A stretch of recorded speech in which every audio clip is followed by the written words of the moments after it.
It's time for the Everyman, where real man talk. Let's go. Time to grind, get inside your mind. Yeah, we working overtime. That's the only way to climb. We gon' make it in our prime. Signing on the dotted line, cashing checks left and right. That's the way I'm living life. Hello, good evening, and welcome to the Everyman podcast. Tonight we have a very special guest. We have Ryan Park, who is a public speaker. He is an expert on all things men's mental health, and we are very lucky to have Ryan with us tonight. Ryan, how are you? Thank you, Lewis. Yeah, I'm really, really good. Brilliant to be here. Thank you so much for having me on. No, we are, honestly, mate, we feel so lucky. As we've just said, we've just had a little bit of a conversation there. The fact that there's four men on a Monday night having a conversation about men's health in general, both mental and physical, I think it's incredible. Equally, to all listeners who may not know who Ryan is, Ryan is a huge expert, and some of his work, you can find it on YouTube, for example, and your TED Talk's incredible. Super pleased to have you on tonight, and I'm sure there's going to be loads of topics and conversations within what we talk about tonight that our listeners will find incredibly useful, and probably something that they, through listening to our podcast, will start to come to terms with it and start to think, actually, it's great to hear these types of conversations happening. But your perspective on what we're going to talk about is one that I'm personally really interested in learning around. I've discussed previously on the podcast around my sort of struggles with suicide personally and people around me. So yeah, it's definitely one that I'm super interested to get into. Before we do kick off though, we always start generally just by saying, how are we all? So Christian, Dean, how are you both getting on? Want to go, Christian? Do you want me to go? I'm always going to speak when you ask us, you know what I mean? Yeah, unbelievable this week. Obviously, Father's Day.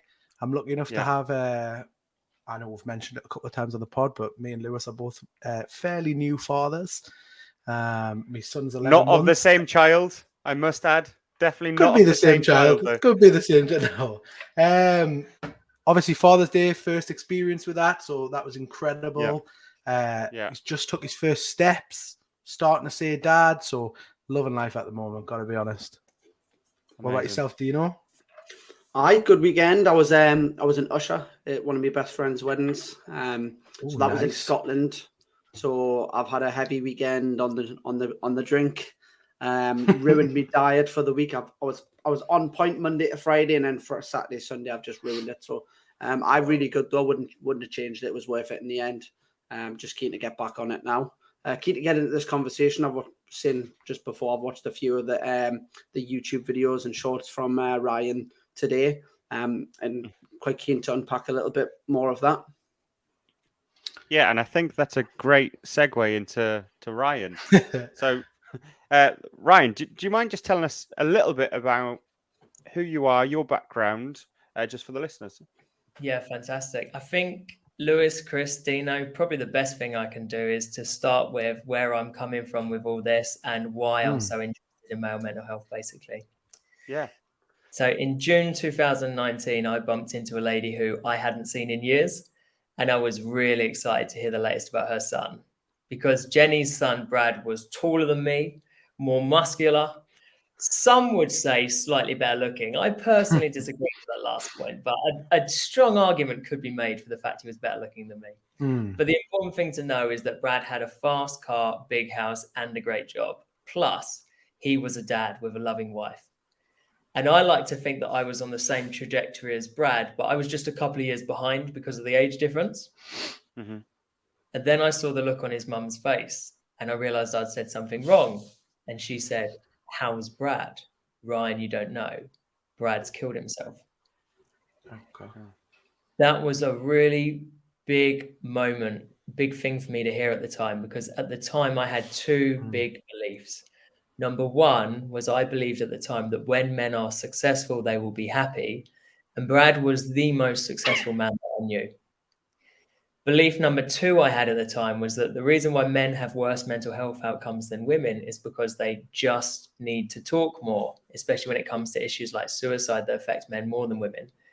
Yet Brad was the most articulate man I knew. I found out after his death that 2 years before he died, he went to the doctor and he said, "Help me, I think I'm depressed."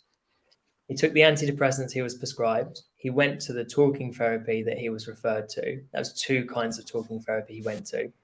And 2 months before he died, his mum, who lectures in mental health, said, "Brad, call me every night. Tell me how you feel." Now, I'm not saying those things didn't help. I know they would have helped. But the thing that really stuck with me was that Brad did everything we tell men to do, and yet he's still not there. So Brad's mum, Jenny, said, "Ryan, you should really learn about this because as you know, I've heard your other podcasts. I know Lewis, Chris, Dino, you guys know every 5 hours, 4 people die from suicide in the UK and Ireland.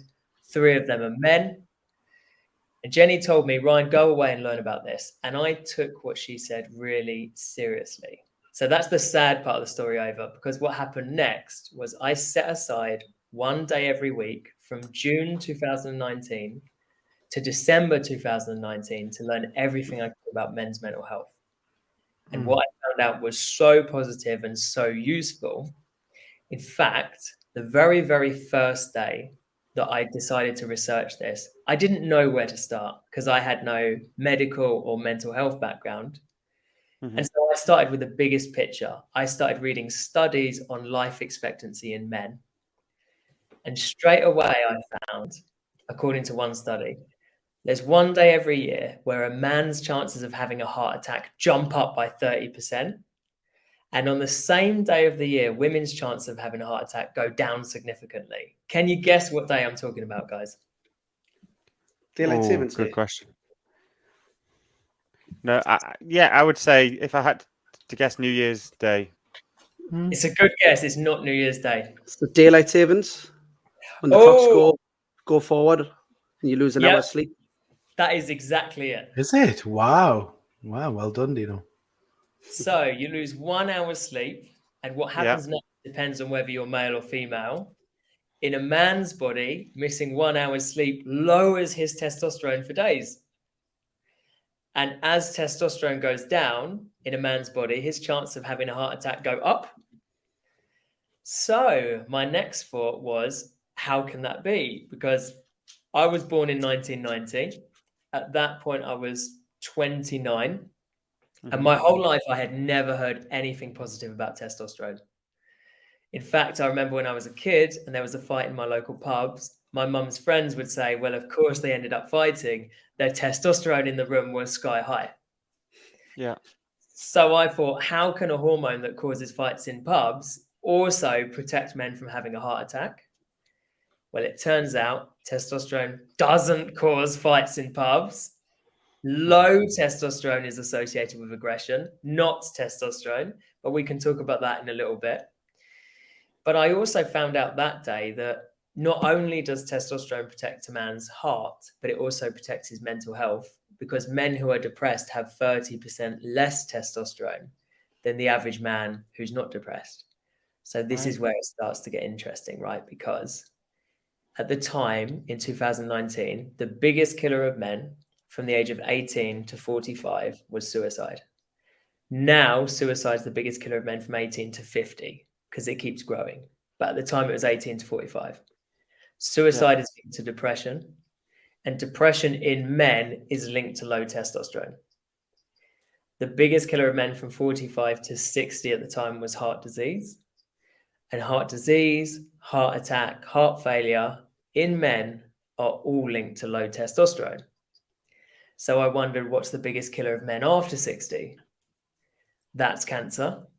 The most likely cancer a man will get? Prostate. Yeah. And what is the single biggest indicator that man will develop prostate cancer? Low testosterone. Low testosterone. Yeah, correct. Wow. Bloody hell. So not only is testosterone so important for men's mental and physical health, but not only are we not told that, but there's actually a lot of negative PR around testosterone. Now, this is not a talk about testosterone. You know, there's so much that we've got to talk about, but this was just my first 2 days of research into men's mental health. Wow. And I see straight away that what we're being taught is not good for us because it completely misses the science. It's not evidence-based. Mm-hmm. I'm going to be honest. I've, since doing this podcast, have tried to read. I feel like I've been reading the wrong things. I feel like I've tried to understand the societal reasons why men might be depressed or the emotional reasons why men might be struggling and the real personal, but not actually the science behind why the brain and maybe some of the chemical imbalances or like I am not that way inclined. I don't have a medical background. I understand things to a degree, but I've never really tried to get into probably the root cause from the fact perspective. I've tried to understand people's stories. I've tried to get on a personal level of the conversation, but actually that's such a simple way of putting it that it's actually something as simple as testosterone. But you're so right that testosterone, even to me, we're all in our 30s.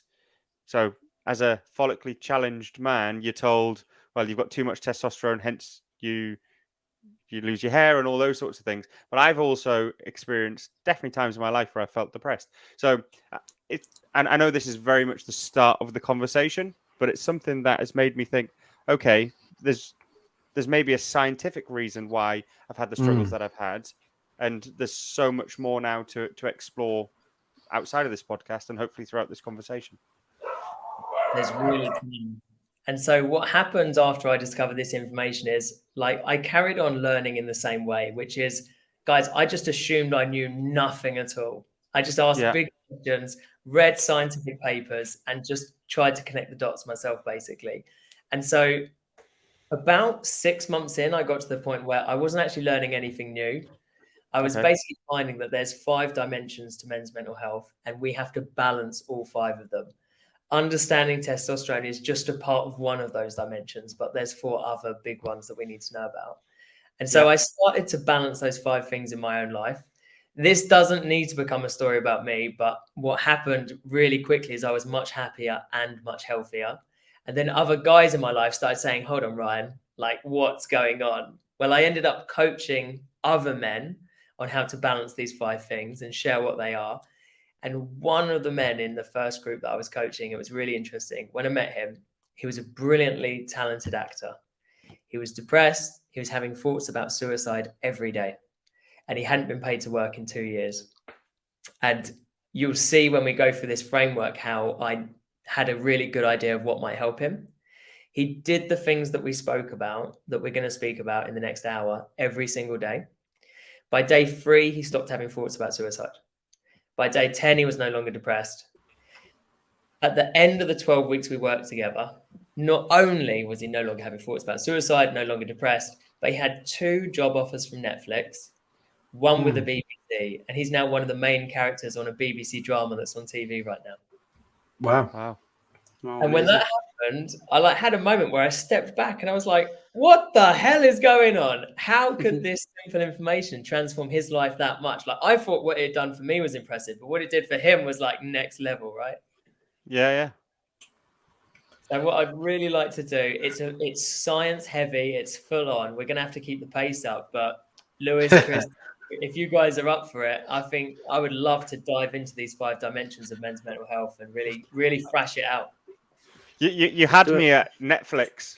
We're all aspiring to be on Netflix, so let's go. Let's do it. For sure. Back when, go ahead.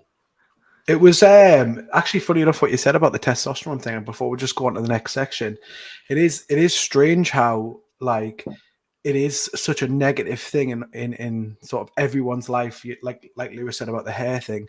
But I've always, do you know how you were saying about the heart attack situation?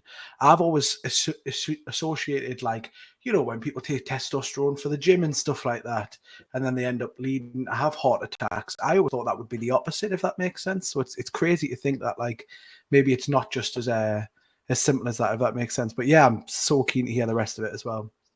it's really interesting because when we actually dive into testosterone in a bit more detail, which we'll do shortly, you can actually see why the early studies thought that testosterone caused problems. But it's to do with a lack of understanding about how testosterone works. It works. It's not complicated, but you have to understand all the mechanisms behind it. And then once you do, it's like, oh yeah, okay. A lot of things just fall into place. That's really useful to know.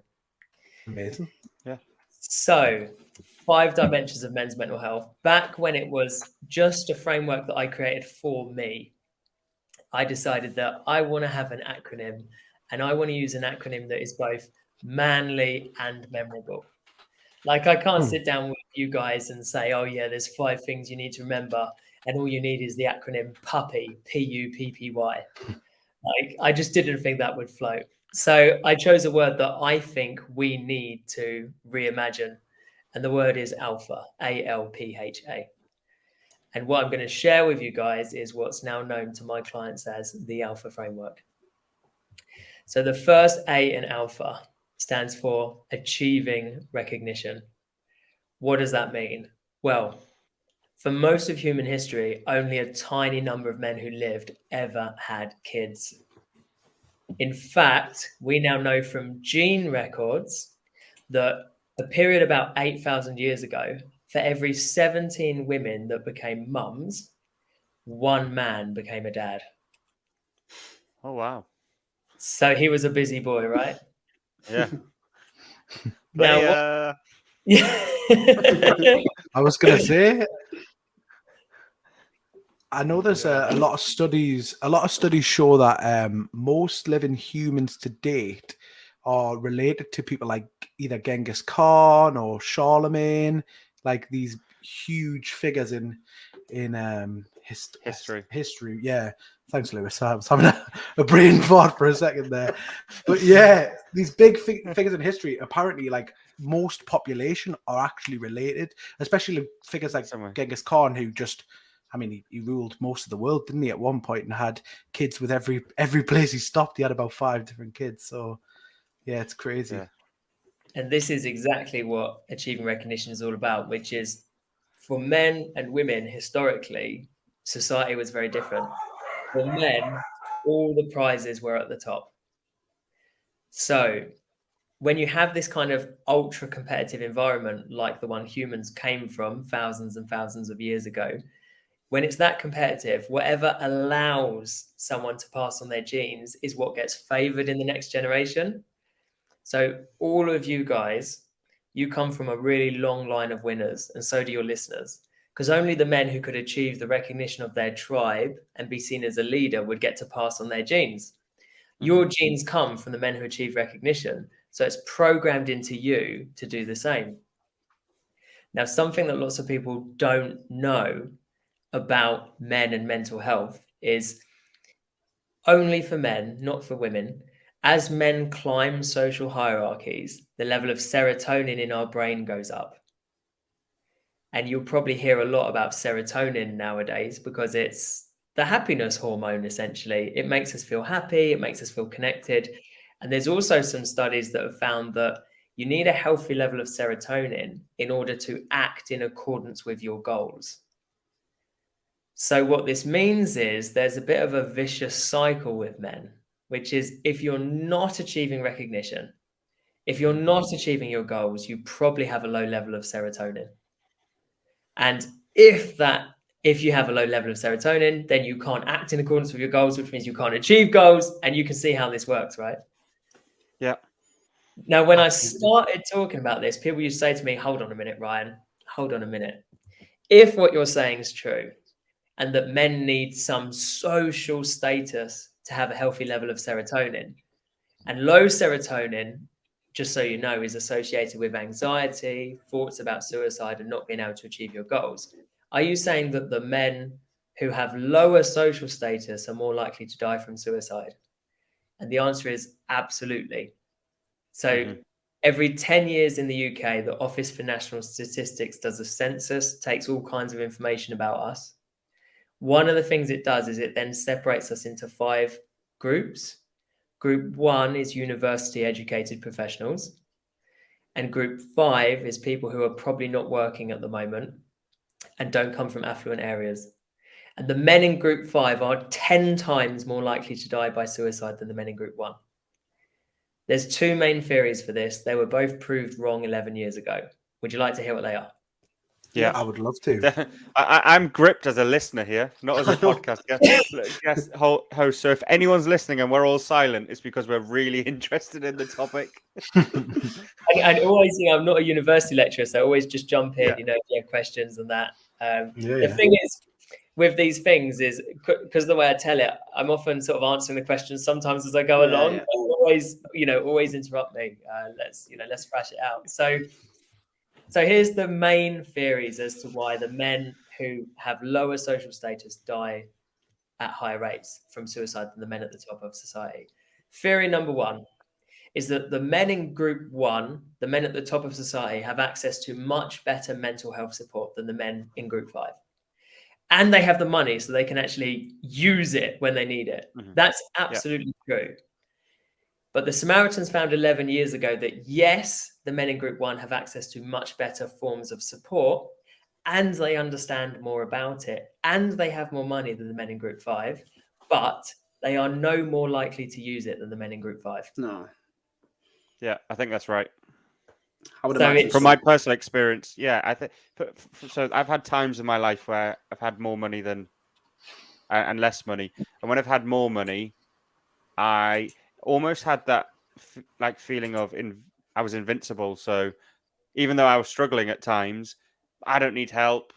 I could have afforded to do things, but you just almost think, well, I'll just keep doing the things because I can afford to do good things. So I'll do them. I'll go on more holidays or I'll go on more nights out or whatever, instead of probably addressing what that root cause maybe is. So that definitely stands true. And when I reflect on my own experiences. Do you think it's a pride thing as well, Lewis? Do you think when it comes to having more money as well, especially if you're in a big, I mean, I've never been it myself, so I cannot really talk from personal experience, but I can imagine if you're in a higher position in higher job, paid roles, etc., you've got I don't want to say a face or fakeness to it, but you've got an appearance to keep. You've got it, exactly, and it may be like a sign of weakness in a sense of the matter.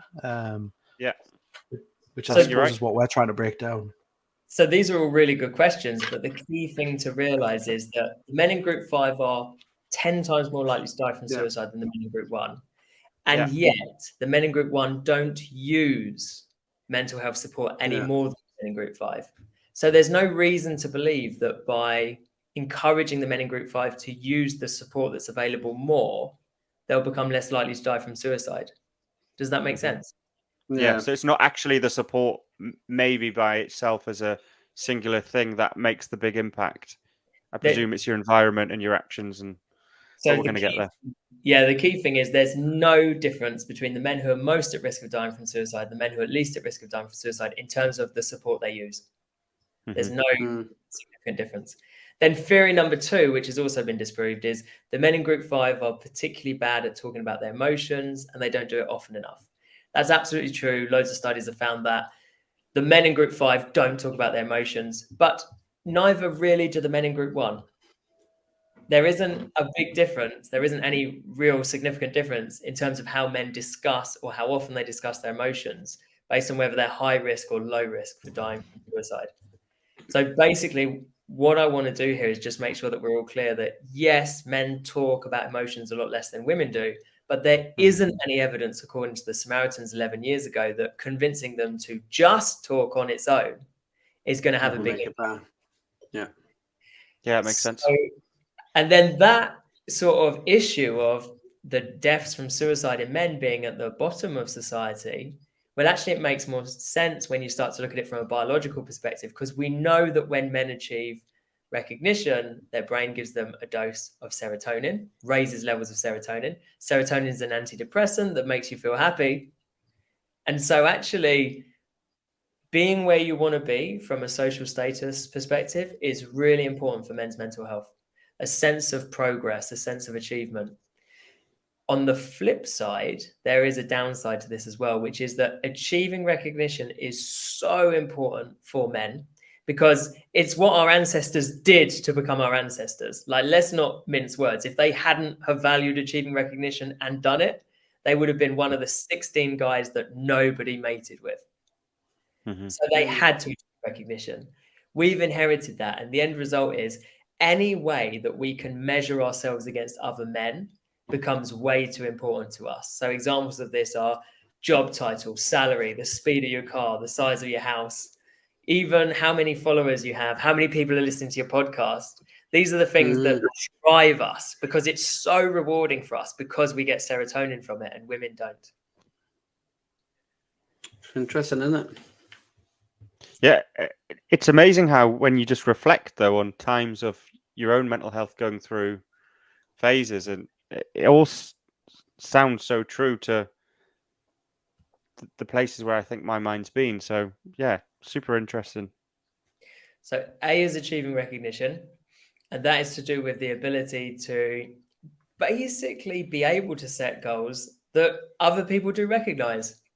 It's about being seen as successful in other people's eyes. There's nothing wrong with that, except when that becomes your main focus, and then you are missing out on 4 other vital areas of male mental health. Are you with me so far? Will you come back, Ryan, to some examples of those like goals that maybe you set for your clients, for example?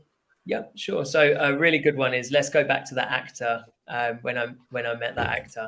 So one of the things that I thought is, he was such a brilliant actor, really, really talented. But all his goals to do with acting, he was achieving none of them. None whatsoever. Because of the fact he wasn't actually getting paid to act. And he was waiting for a big acting job. So one of the things that we did is we re-engineered his goals a little bit. So rather than his goal being to get a job, I said, when you are successful, how will you spend your time every day? He said, I'll just act. I won't even need to be paid. I'll just act. I said, well, how about you do that then? So he started just acting for free. 12 weeks later, massive job comes through, over 100 grand a year. So yeah. Well done. Yeah, well done him. He did it. The serotonin went up then. I don't think me and Lou just playing football is going to help much, though. For us too. I'll be in the same position, running the line when we flag. And what I could see when I was talking to this guy is, I could see he was talented, I could see he was passionate, but I could also see that because of the fact we've got this vicious circle, right, which is you don't achieve recognition, low serotonin, you can't act in accordance with your goals, and he just couldn't get started. So we just set the smallest goal possible, just spend some time doing acting, and then bang, everything escalated from there. Yeah.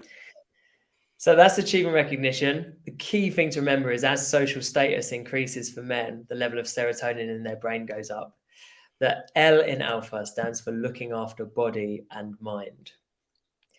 And this is associated with testosterone. So do you remember at the beginning we were talking about the fact that all the biggest killers of men are in some way associated with low testosterone?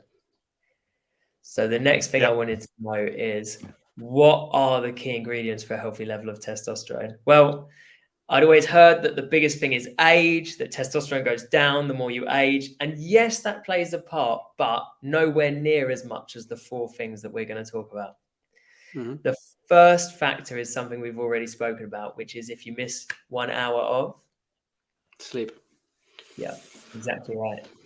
So studies have found that missing 1 hour of sleep temporarily lowers a man's testosterone by the equivalent of 12 years of aging.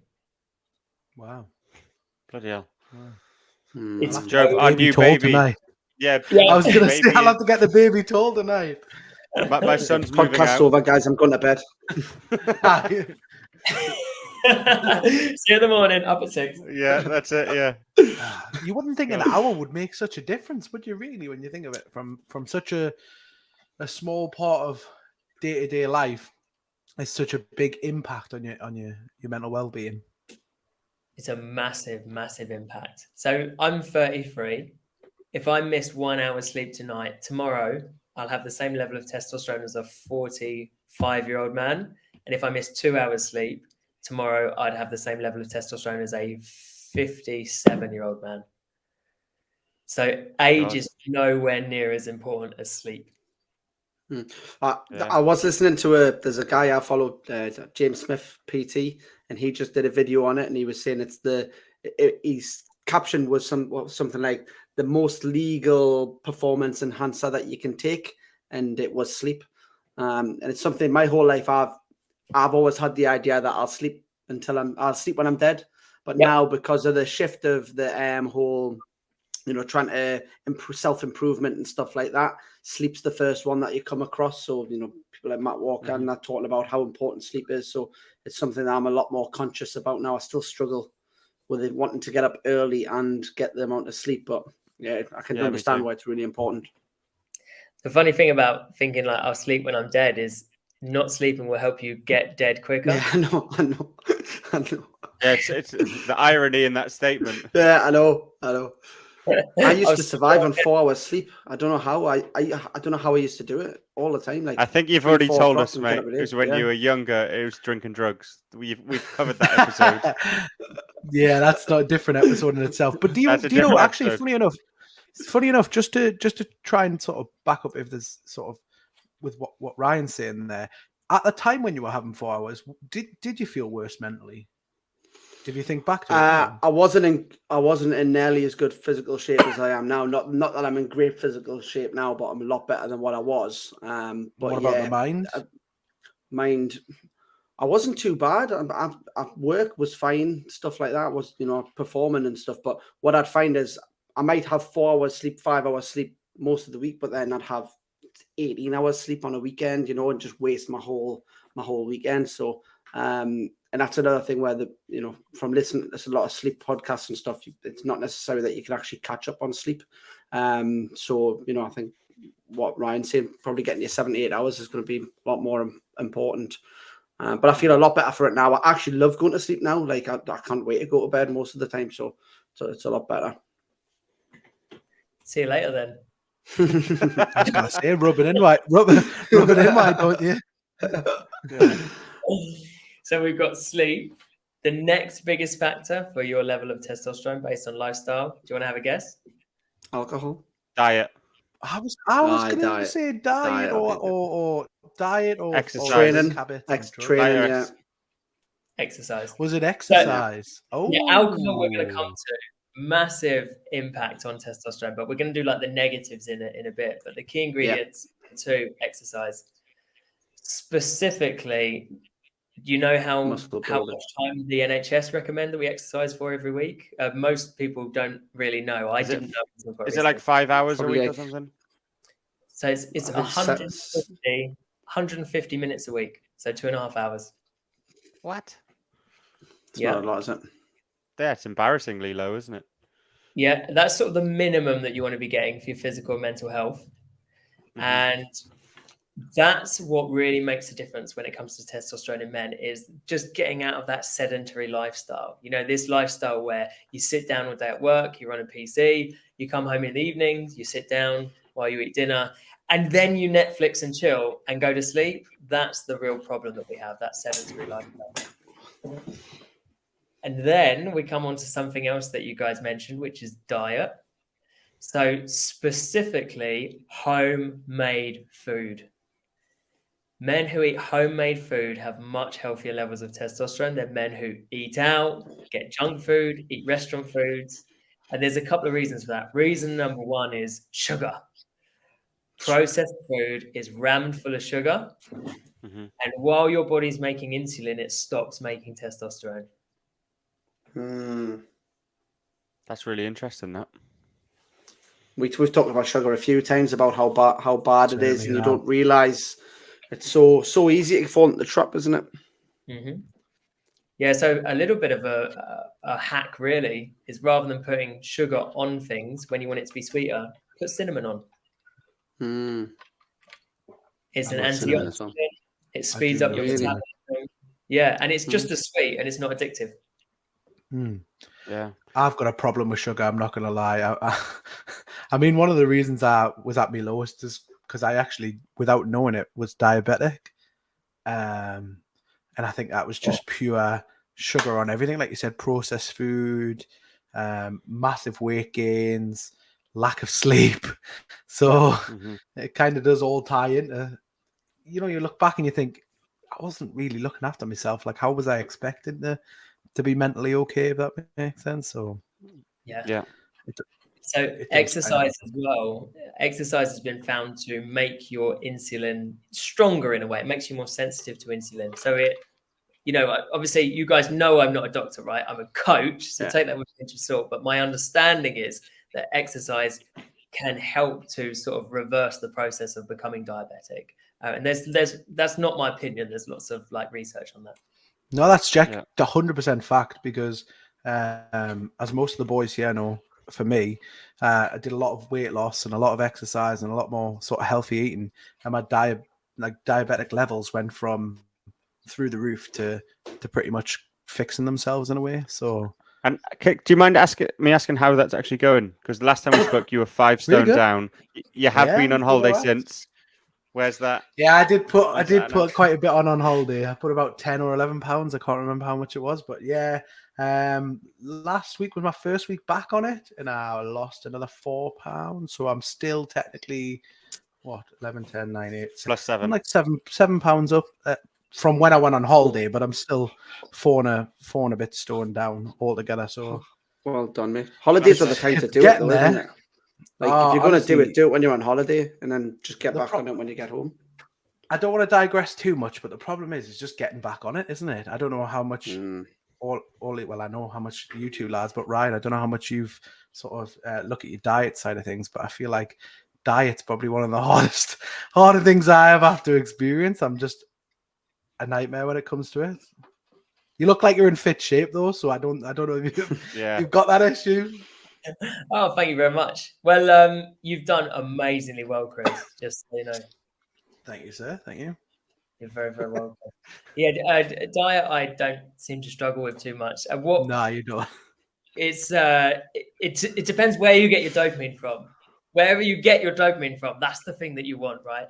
So it takes ages to rewire that mechanism to stop craving things and stop jumping in things. Yeah, I mean, hey, that's a whole other conversation, right? And that's a good one. Exactly. We've got our sleep, we've got our exercise, we've got our diet. Another reason why processed food lowers testosterone in men is it's full of chemicals. And some of those chemicals, especially pesticides, look like estrogen to your body. So if your body thinks it's receiving the message of estrogen, it's going to make less testosterone. Okay. So key thing with diet is you got to eat homemade food if you want a healthy level of testosterone. If you don't know what it is, basically don't eat it if you can't make it yourself. Sorry, just to jump in there, just 1 minute. Just things I've realized is like when I make my own home cooked food, the portion sizes for the amount of calories, I couldn't eat all of that in a day. Like I make this shepherd's pie, and like that full shepherd's pie is like 2,000 calories, but I couldn't eat it. And they're laughing because I talk about my shepherd's pie all the time. But, Monday to Friday, every week he has shepherd's pie. Every single day for weeks. That's all he eats. I love it. But you know, like, but you can go to McDonald's and you can have 2,500 calories in a minute, and then you're starving again later. So the home cooked food alongside that is a massive one as well. I saw an analysis of McDonald's French fries the other day. Do you know how many ingredients there are in McDonald's French fries? Probably. If it's not just chips and salt, I'm not going to be surprised. Oh no! There are 17 ingredients in McDonald's French fries. Oh. That's disgusting, isn't it? It should just be potato and salt. Should be oil and oil. And oil, you think? And some oil potato. and oil. I was going to say, where's the potato like? That's an oil, man. Yeah. So that is just disgusting. Yeah. And that's what's going into our bodies all the time, and it has a big impact on our body's ability to function. And making testosterone is just one of the things that suffers. And then we've got a fourth thing. So even if you've got your sleep, you've got your exercise, you've got your diet sorted, we still need what is coming in through Dino's window right now. Sunlight. Yeah, that's it. Yeah. Your neighbor. No, sunlight. Yeah. So from sunshine, we get vitamin D, which is a really key ingredient for creating testosterone. And so when I first saw that list of things that men need for a healthy level of testosterone, sleep, exercise, diet, and sunshine, I remember thinking, oh, crap. Because I knew Brad, the guy from my story. And yes, he did everything he was told by his doctor, by his counselor, all the advice, he took it. But do you know what? I know he was working so hard that sleep, exercise, diet, and sunshine just weren't on his list of priorities.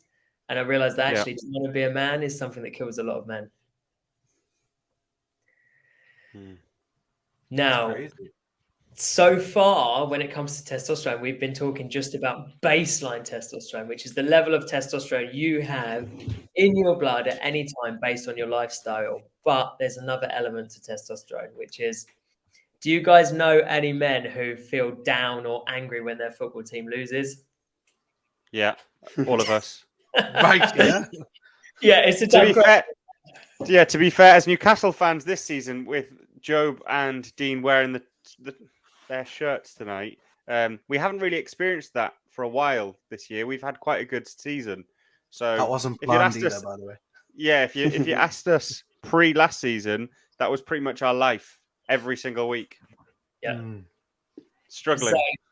So it has a massive impact, doesn't it? Well, I'm not only going to tell you why that happens, but I'm actually going to tell you how you can use that to your advantage to improve your mental and physical health. You don't need to stop caring about football. Not that you could, but I'm actually we're going to turn it into a weapon to help your performance and your concentration, right? So far we've been talking about baseline testosterone, but testosterone isn't static. It's like insulin. It goes up whenever you need it. Yep, exactly. Now, one of the things that sort of mechanism of testosterone going up when you need it, we're going to call it dynamic testosterone. No one's given it a name that I can tell. So screw it. I need to give it a name. So I'll just call it dynamic testosterone. So if we look at like the earliest studies about this form of testosterone were like in monkeys, rhesus macaques, which are little monkeys, big tails. And what they found is if there's two male monkeys and they both see one prize, let's say two male monkeys see one banana, not being stereotypical to monkeys, but I understand they like bananas. So let's just go with it. What happens instantly? Sorry to all the monkeys that are listening to the podcast who were offended by the banana comment. Yeah, and also other foods are available. We're not endorsing bananas. We're just exactly. There we go. Affiliate link below. Yeah. So what happens when these two monkeys spot one prize, like one banana, is the testosterone levels in both male monkeys instantly jumps up by 3, 4, or 5 times. What happens next depends on the outcome. Let's say one monkey's a little bit bigger. He flashes his big teeth and the little monkey goes, screw that, it's not worth it, and runs away. The testosterone in the big monkey instantly jumps up a further 20%. So he's riding a wave. The testosterone in the monkey who lost will instantly plummet 90%. Wow. So it will now be well below baseline. And what that monkey does, that monkey with low testosterone, is he separates himself from the group and he won't come back even to eat. He's basically a depressed monkey. So they were like our earliest studies about this form of testosterone, is that it reacts instantly to winning and losing and to challenges. And then scientists started studying tennis players, male tennis players. And what they found is 2 days before the game in a knockout tennis tournament, baseline levels of testosterone. Morning of the match, massively increased levels of testosterone, not dissimilar to the monkeys. And then after the game, they could tell with 100% accuracy which man had won and which man had lost, because the winner had a further boost and the loser had a massive drop in testosterone. And so have you ever seen that stereotypical image of a male tennis player smashing his racket in frustration? John McEnroe. Yeah. Has he just won or just lost when he's smashing his racket? Lost. Always just lost, isn't it? Yeah. And this is when scientists realized that testosterone isn't associated with aggression. Low testosterone is associated with aggression. No one wins the point, wins the match, and then smashes their racket in frustration, do they?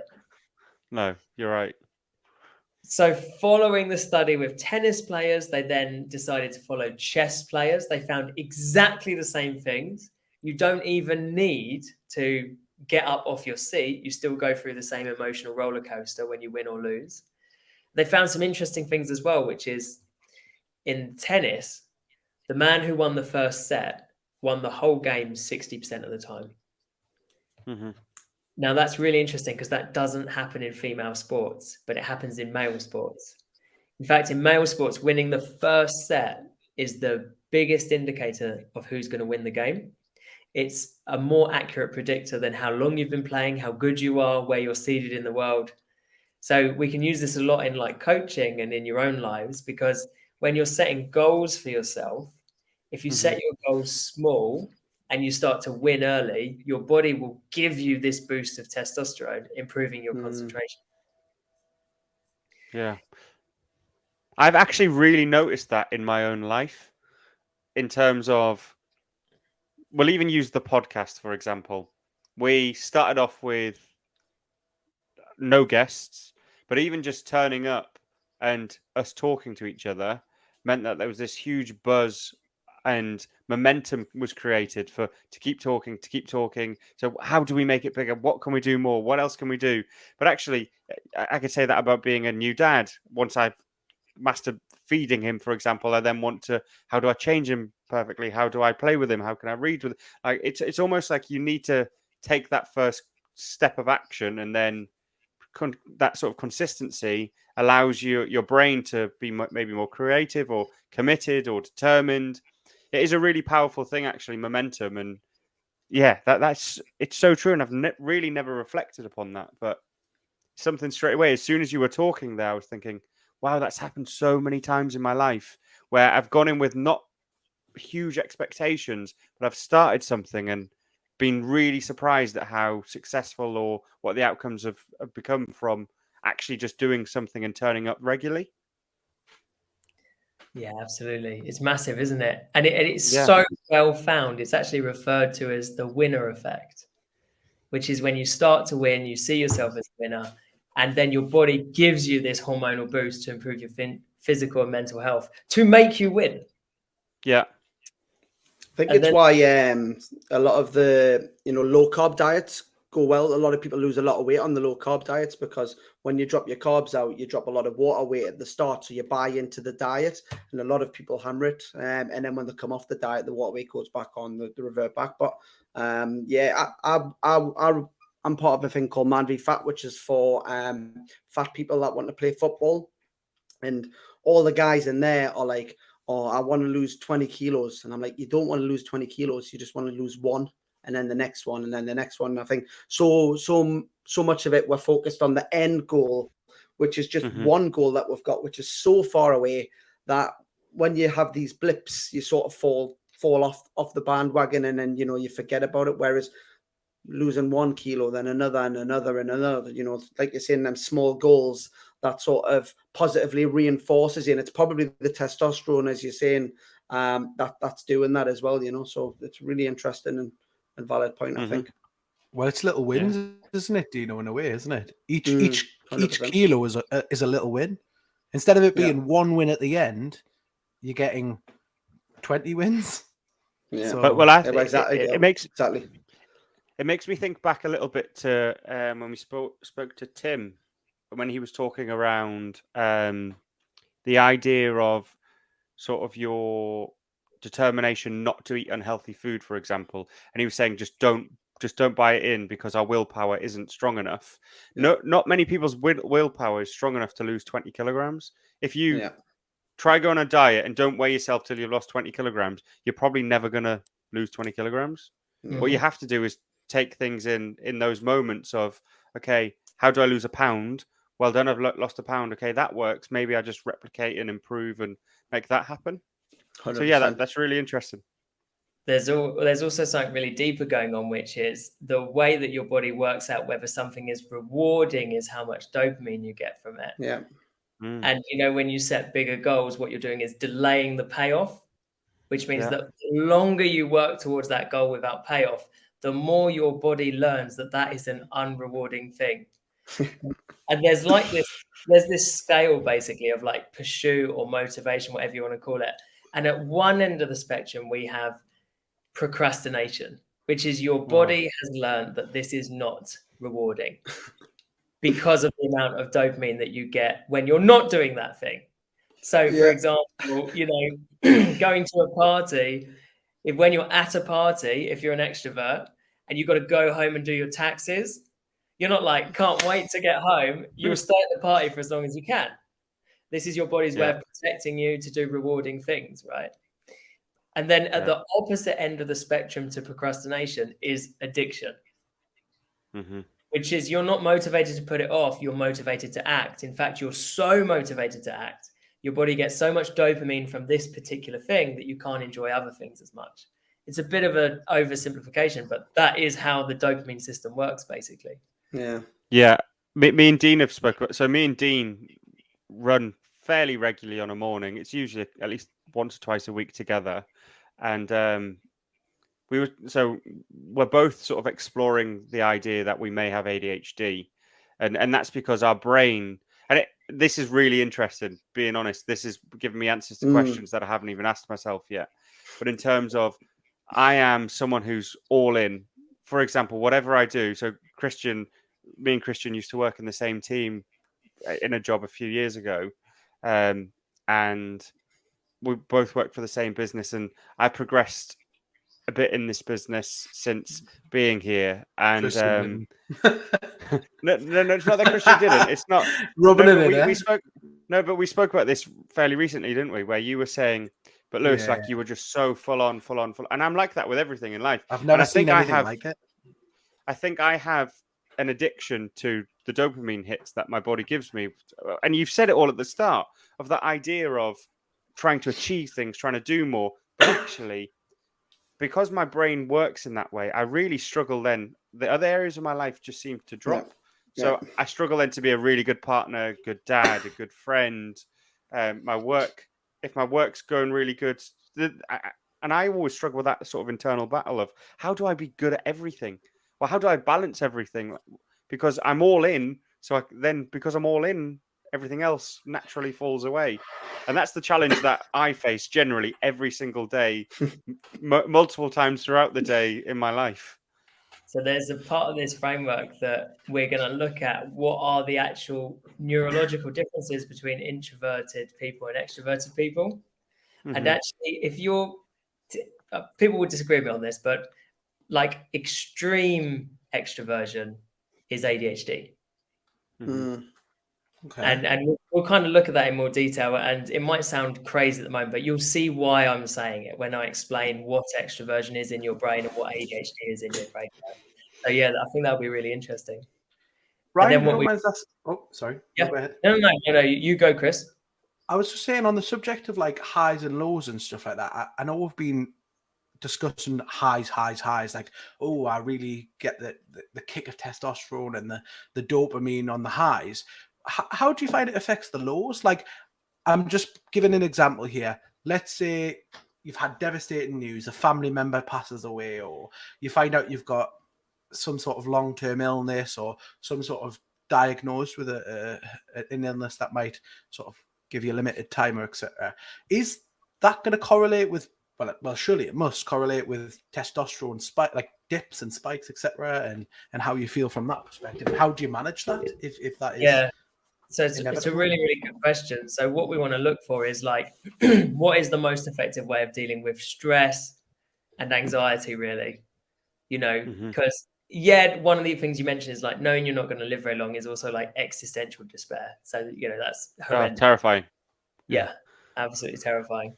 So what we want to do is we want to look at like, what are the best treatments basically for stress and anxiety? And this year in February, a meta-analysis came out, a massive study that looked at how 130,000 adults recovered from stress, depression, and anxiety. And it found that, so 3 things really helped. They were medication, and of course, like, we're talking about antidepressants here, which I don't want to be seen that I'm advertising for, but it was included in the study. So antidepressants was in there, and other kind of anxiety relieving medications. Talking therapy was in there. The most effective one was found to be cognitive behavioral therapy, CBT. But exercise was 1.5 times more effective than CBT and 1.5 times more effective than medication. And so, the benefits of exercise actually stretch throughout every dimension of the Alpha framework. It's great for serotonin, great for testosterone, great for dopamine. And so, especially when we get onto like how dopamine works, which we'll do shortly, it just doesn't make any sense if we talk about it now because it's a bit more complicated. Then you can actually see why exercise is so good for helping us function with challenges in our life. Yeah. Being honest, my whole life is better when I'm exercising, and my life is really crap, or it feels really crap when I'm not. And I've almost found this love for, and throughout my whole life, I've played sport and I've never really liked going for a run. But I've really fell in love recently. I'm recently turned 30 last year. And since turning 30, that idea of just going out and running for an hour, 2 hours, whatever, I've almost found like a peace with it, where I come home and no matter how bad my day is, it's not actually that bad in terms of my son, whatever, like crying not very well, or I'm at work and stresses at work and it's really challenging and things. Nothing actually really seems that bad. It's almost like I call it the dopamine, and that's how I've always described it over this past year. It almost gives me a baseline throughout the day to just almost ride. It never seems to go below where sort of my standard state is, because I've got that covered. And if I have a day where I don't exercise, so today, for example, I haven't exercised and I felt myself being a little bit more agitated throughout the day, almost like, oh, I need to do something. I need to get out and be busy. So yeah, definitely more interested in how, if you can't always exercise, what other things you can maybe do to keep your dopamine higher. Yeah, it's a really good question. So exercise is the single most powerful thing for dealing with stress, anxiety, and depression. And yeah, I mean, what else can you do? The trouble is, not exercising leads to so many challenges. Like, it has a negative effect on serotonin, testosterone, dopamine. It really challenges everything that's happening in your mental health. So eat more. It's a big one. I eat more as well. Do. Yeah, you're right. You my diet goes so bad when I'm not exercising, like so bad. I think it was the opposite, wouldn't you? You think having all that exercise would make you hungrier, but it doesn't. I'm not hungry if I like after I play football. I don't want to eat for hours. Like, just doesn't bother us. So it sounds like. Sorry, Ryan. Go ahead. No, you go, Chris. You go. I was just going to say, it sounds like a lot of it's to do with like trying to have a balance of all those 5 that you've been talking about, and like how do you work out with how busy life is now? And as you were saying, it's so easy to just put Netflix on after you get back from work. You've been in work all day sitting down. Like, we're almost programmed in a way that we've got phones, we're glued to them. We've got TVs, we're glued to them. Work's all now on computers for the most part. I know obviously a lot of people can do manual labor, but a lot of people these days do office-based jobs. It sounds like the world in itself is programmed to kind of do the opposite of what helps you. And how do you find that you coach people into fitting that into day-to-day life? So it's a really, really good question. You're entirely right. And it's compounded by the fact that it's a sweeping statement, but, hopefully I'm entitled to make sweeping statements from time to time. You are, of course, yeah. Cool. On the whole, women understand balance. Men do not, because our ancestors had to focus on achieving recognition in order to become our ancestors. So we don't balance, we prioritize. And actually, the biggest challenge for self-improvement is people perpetuating the idea that our thoughts become our actions, when actually it's the other way around. When I meet people and when I meet guys and they say, Ryan, all I think about is my work, I say, yeah, it's because all you do is work. And they go, well, how do you know that? If I could just change my thoughts, maybe I could break free. No. If you spend all your time at work, all you'll think about is work. If you spend half your time at work, half your thoughts will be about work. And actually, it's very positive to realize that your thoughts follow your actions, because you can break free of bad thoughts by changing your actions. The current narrative that change your thoughts and it changes your actions is actually very hard for people to make changes in their life, because how do you actually change your thoughts? Yeah, well, you can't. They creep up on you, don't they? Yeah. Certainly do. So the more you try and forget about it, the worse it is. The more you think about Yeah. it.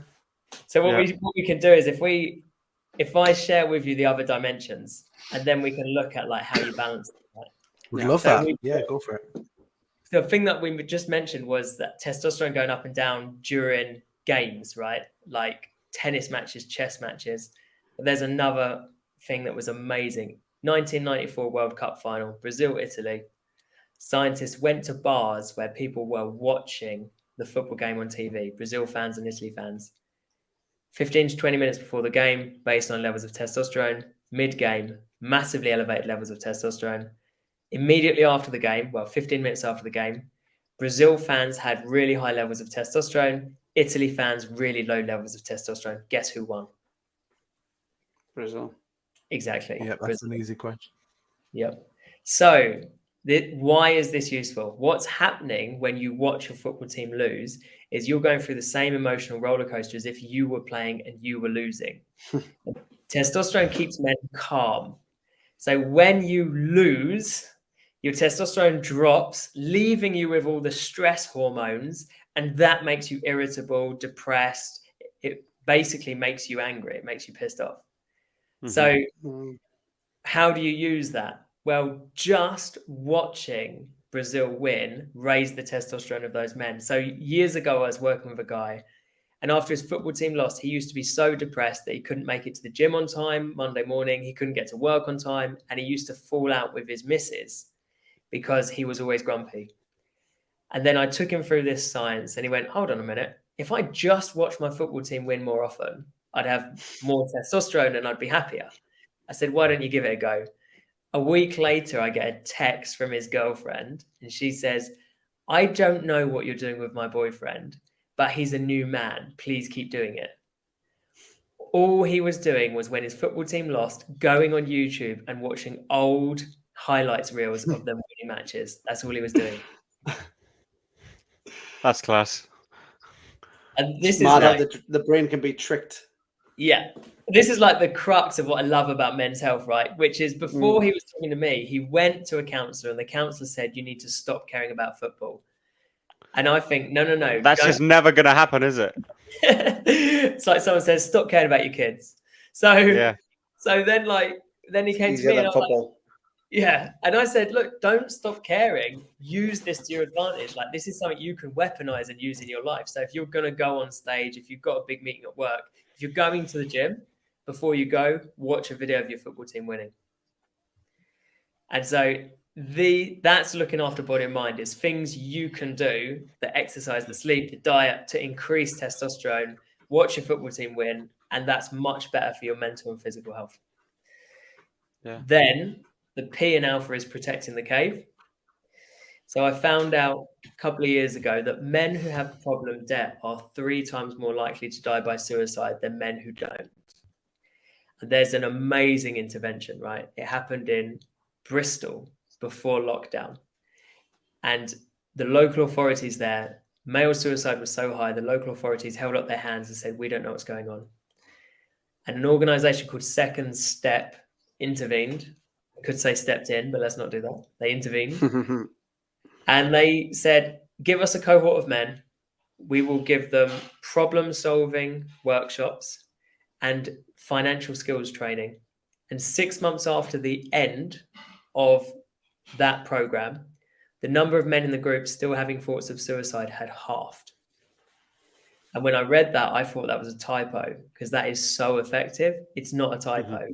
It's just massively effective. And yet it wasn't traditional talk therapy.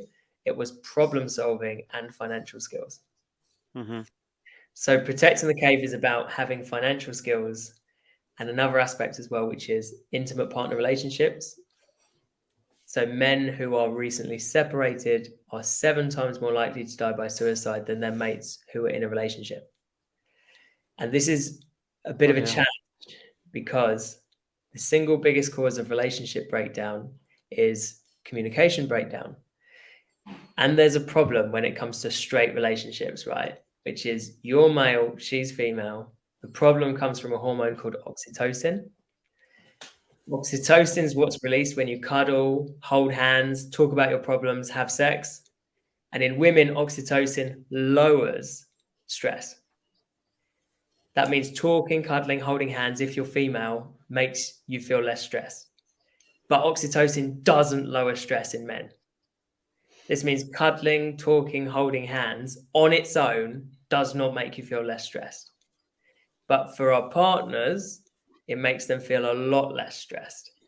And so something I come across a lot is where guys have been down for a while, feeling down for a while, and their partners and their friends say, you've just got to talk. So they start talking. The doctor says, you just got to talk. Counselor says, you just got to talk. And the end result is when they don't feel better, they think there must be something wrong with me. Mm-hmm. Actually, there's nothing wrong with them. It's just they're male, and talking alone is not a solution. Talking about solutions and then going and doing it, now we're talking. Does that make sense? Yeah. I feel when I look at, and the only way I can probably articulate is to keep talking about myself, so apologies. And I'm waiting for some quip from Job of, yeah, we're used to it. But I think when I look at, again, some of the problems in my life, where I've had a therapy session where it's just talk about how you feel, whilst there is almost an element of stress relieved, almost like you've taken some weight off, you very quickly go back to it because I don't need to talk. I need a solution, or I need a path, or I need a vision on how I get past the stress in my head. And if I've learned anything from this podcast and nearly 20 episodes that we've done so far, it's been around the fact that you have to take action. So once I started taking action, whether that was talking and putting into practice what people have said, or it was exercising more, or taking better care of my diet, going to bed earlier, those sorts of things that we've already discussed, I've massively felt a huge improvement in my own mental health. So yeah, I can attest to, again, what you're saying. This is such a relevant conversation for my life. And Ryan, this is honestly like gold for me. Oh, I'm really glad to hear it. A guy I coached a while ago, he put it so well, because I was really frustrated. I'd just been to assist suicide prevention training. Brilliant training. I really, really recommend it. Really good. But I was the only man in the room. And the conversations that were bouncing around were the women in the room, their lived experience was, if I talk about it, I feel better.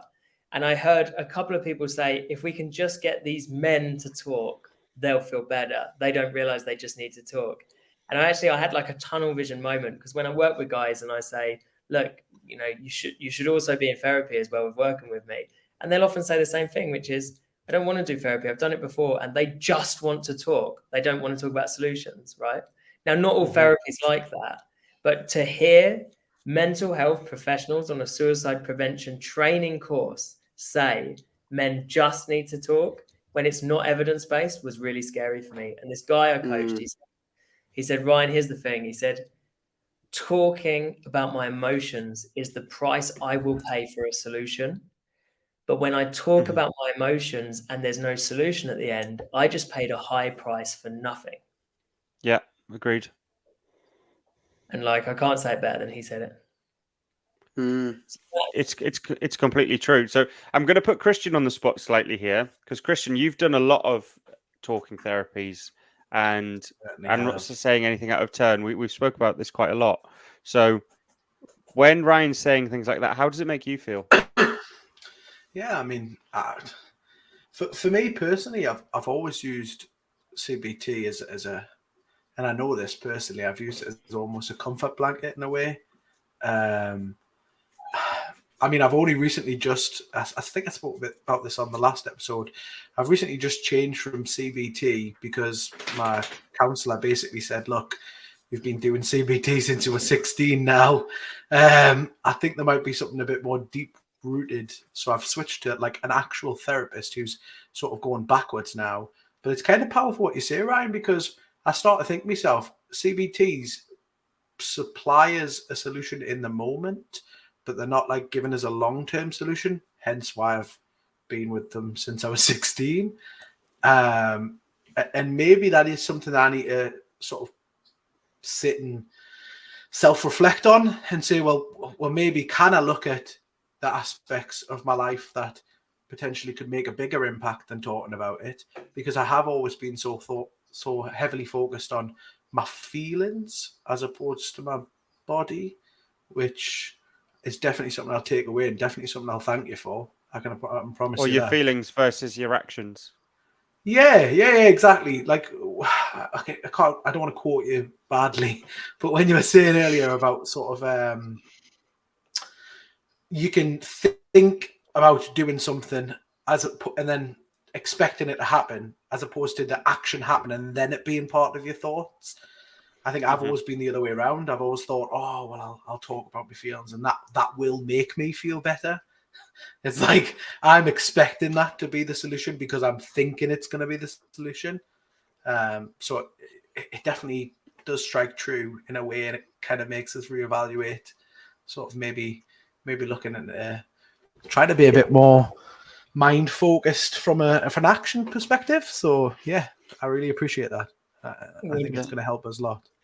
I think, don't worry, I'm not saying you must do this instead of this. You can still do both things. Just my experience of male mental health is that, yes, talking is absolutely vital, but on its own, it's not sufficient. Like we would just Protecting the Cave, for example, specific things linked to death in men. It's relationship breakdown, financial breakdown. These are actual skills. This isn't an emotion. This is the lack of a skill, basically. And that's kind of the difference, really, with male and female health, is that mental health is that it's very, very practical. And there's, I was reading, I know I keep throwing studies at you guys, but it's where, like, I read it and I learn it, and then we can apply it to coaching, right? So there was a study done by the US Army. They took 50 veterans who used to have thoughts about suicide. 25 were women, 25 were men. The single most effective thing for the women in the group, the thing that got them out of being down, thinking about suicide, and got them to a point where they were recovered, was psychoeducational approaches. That means talking about emotions. That wasn't the most effective thing for the men. For the men, the most effective thing was taking steps in their life towards becoming their ideal self.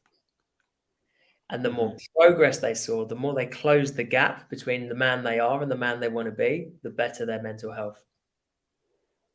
Yeah.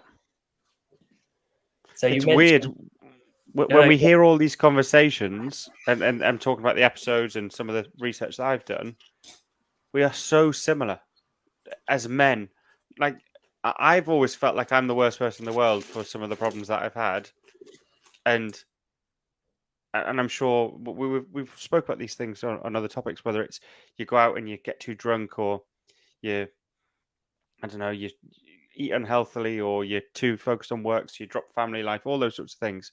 But actually, it's amazing how, as men, we all have so many similarities, and even the solutions you're saying are probably where I'm at today and where my thinking is, without ever having spoken to you or ever having read some of that research. I've just kind of got there without maybe reading some of the same things, but actually I've learned that through lived experience. So yeah, it's amazing how there just doesn't seem to be a place where all of this really is, because as you said, it's very misleading. All of the things that are out there, how men can deal with their mental health, is saying this direction, but actually what really works is that direction. But no one gets told to go in that way. We're all told to go in that direction, and that's maybe why so many men are struggling, because they're all going or being told to go in this direction because that's what works, but it doesn't. And it's a bit like we spoke earlier about the fact that exercise is the most effective treatment for depression, right? Yeah. If you go to the doctor and say I'm depressed, and they follow the guidelines from NICE, if it's moderate or severe depression, they should offer you antidepressants, the least dangerous ones are SSRIs, and they should refer you for talking therapy, in the first instance, cognitive behavioral therapy. Now, that's absolutely fine, but what that means is that guys who are reaching out for help are basically being offered option 2 and option 3 in terms of effectiveness, and maybe have no knowledge whatsoever of option 1. Yeah, that's terrifying. Because I can attest the option 2 and 3 don't do anywhere near as much for my mental health as option 1 of exercise. I hear a lot of people say, oh, men aren't interested in mental health. Like when I say what I do, I say, oh, I share the science of mental health. Everyone goes, oh, that's great because men aren't interested in mental health. It's wrong. Men are massively interested in mental health. However, for men, mental health is goal setting and a sense of progress. Yeah. Mental health advice, generic mental health advice, is not interested in the nuances of being a man. It's the other way around. Men are really interested in mental health. I have my coaching groups, my weekly Monday morning men's clubs, the challenges that I set for the guys that I coach. I can't stop them all from talking about mental health. But mental health for women is emotions, and for men it's goal setting and achieving your goals. If you are achieving your goals, your mental health will be absolutely fine. And if you're not, there's very little you can do to have good mental health other than get cracking again. Yeah. Do you want me to take you through just the last remaining dimensions? They're not heavy on science. Yeah, that'd be great. Yeah. Take ages. So the H in alpha stands for having adventures. Now, when I'm talking at like events, I always say like, hey guys, it's Monday, right? While we're recording this, I'll say, what were you doing on Monday 2 weeks ago? And I see everyone's faces drop and they don't have a clue what they were doing, right? So why is that? How come most of our life we can't remember? Well, the answer is your brain uses an enormous amount of energy. And most of the energy that your brain uses goes into memory creation. So when you do something that you know how to do because you've done it before, your brain switches off memory creation. And as a result, as you get older, you get more competent. The more competent you get, the more time you spend in autopilot. And as you get older, life gets faster and faster and faster. Conversely, when you go to new places, meet new people and have new experiences, your brain gives you a dose of dopamine, which connects you to the moment. It motivates you. Some of that dopamine gets converted to a neurotransmitter. You don't need to remember this, but it's called noradrenaline. And that's the trigger for you to begin writing memories again. So when you go to new places and have adventures, your life slows back down. And I worked with a guy a couple of years ago. He was a US Marine, really cool job, right? And when I was talking to him, he said, I just feel like life's going so fast. The last 5 years has gone so fast. I said, when did you last take a holiday? He said, oh, it's not about that. I said, when did you last take a holiday? And he said, well, here's the thing, Ryan. We get 35 days annual leave a year in the Marines. You can only carry 70 forward. So after 2 years of no holiday, you lose all the holiday every year. And he said it's a badge of honor to have 70 days carried forward every year. So I haven't taken a holiday in 5 years. And I noticed that a lot. I'd say around a third of the guys that I work with have not taken any holiday in a couple of years. So here's a trick. If you're one of the guys that doesn't take his holiday, because I get it, you can't achieve recognition if the office realize they work well without you. I get it. But here's the thing. You need holiday, otherwise your life will fly by. So you take your diary, hand it to your partner or someone you'd like to spend more time with, and you just say to them, I've got 21 days of holiday left to take. I'd love to spend this time with you. Bang, problem solved, holiday booked. Yeah. I like that idea. Yeah, I was crap for years at taking holidays, really, really bad. And then since my son's come, it's like, how much time can I have off? Yeah. Priorities have changed. And so, I mentioned, we were talking earlier about extroversion and what extroversion is and what ADHD is. Yeah. So scientists can tell by looking at a certain part of your brain how extroverted you are. What they're looking for is how sensitive you are to dopamine. So what dopamine does is it makes mammals interested in things outside of themselves. So if you're really sensitive to dopamine, then you have a lot of dopamine receptors and you're interested in things outside of yourself, you're an extrovert. And if you are not really sensitive to dopamine, you're not really interested in things outside of yourself. In fact, being around, being around lots of people actually drains you. So that's kind of the main difference. And people with ADHD have really low baseline levels of dopamine, which means those spikes, things you can do that spike dopamine, whether it is one night stands, chocolate, cocaine, listening to dance music or classical music. What people with ADHD symptoms end up doing is like filling their life, peppering their life with those dopamine raising things. The end result is they have such a low baseline, they can't do mundane tasks. Yeah, I feel really interesting.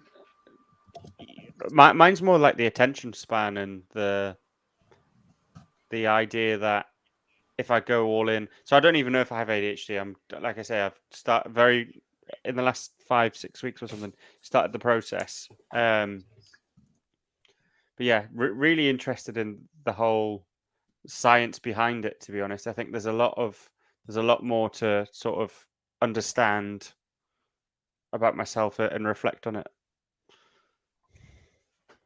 And then the last dimension is just able to serve. It's the things that you do for other people, basically.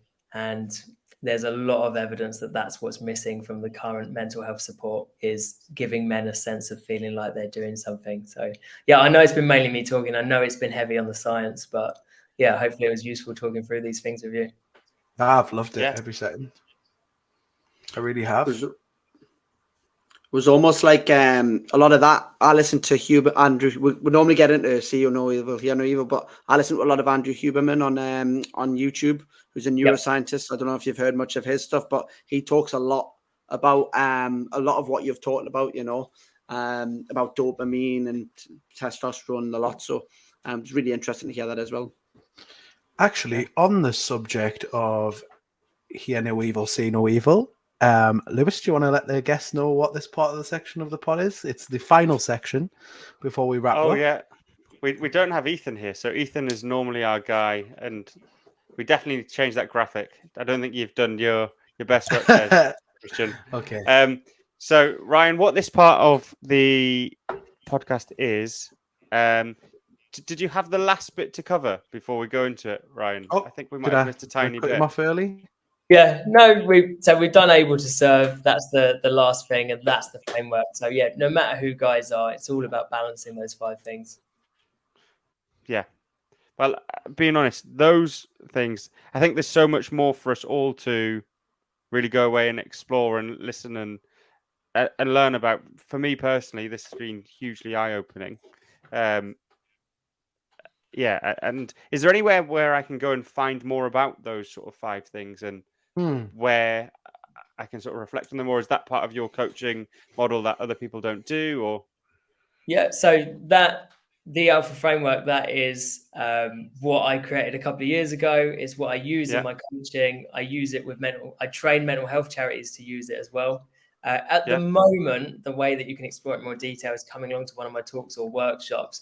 I do want to change that. I am working on getting a book out there, but it's not a particularly quick thing. I write it and then I'm like, I'll just start again.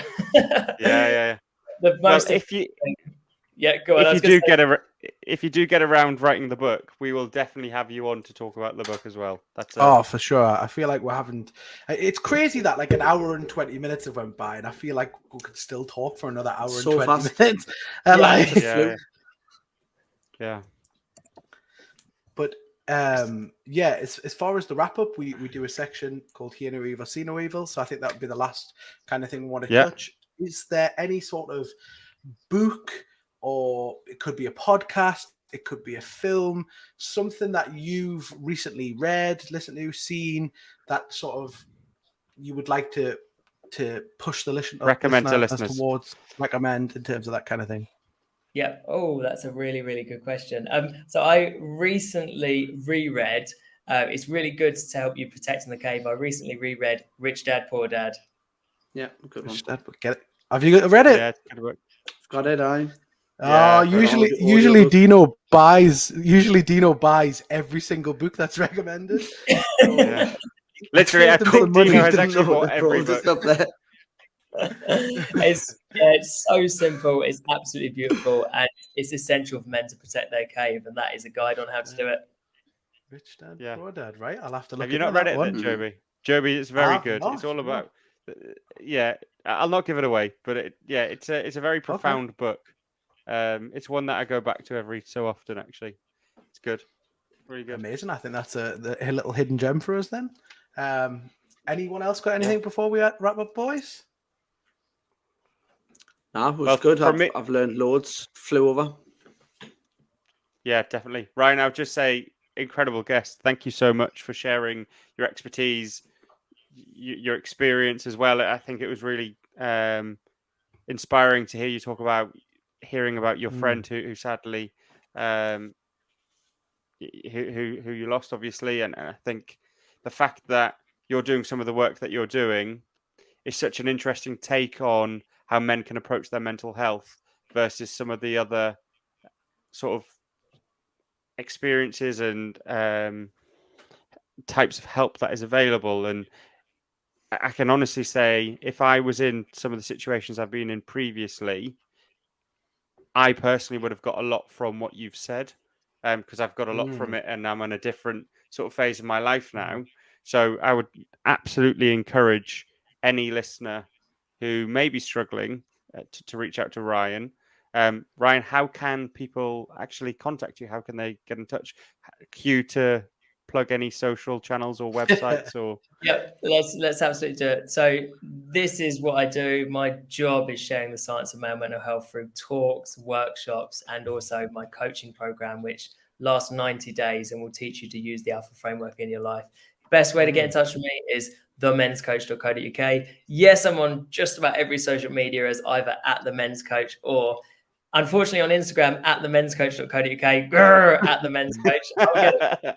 You'll get it one day, yeah. I'll get it one day. Best thing to do though, come to themenscoach.co.uk and just contact me through there. Brilliant. Well, I've certainly gained a lot, so I can certainly thank you personally. And hopefully you will write that book and we'll have you back on, because I could easily have you for an hour and a half as well. Yeah, definitely. On that note, gents, I hope you have a lovely night. All the listeners, I hope you have a lovely night, and we will wrap it up. Brilliant. Let's go. Time to grind, get inside your mind. Yeah, we working overtime. That's the only way to climb. We gon' make it in our prime. Signing on the dotted line, cashing checks left and right. That's the way I'm living life.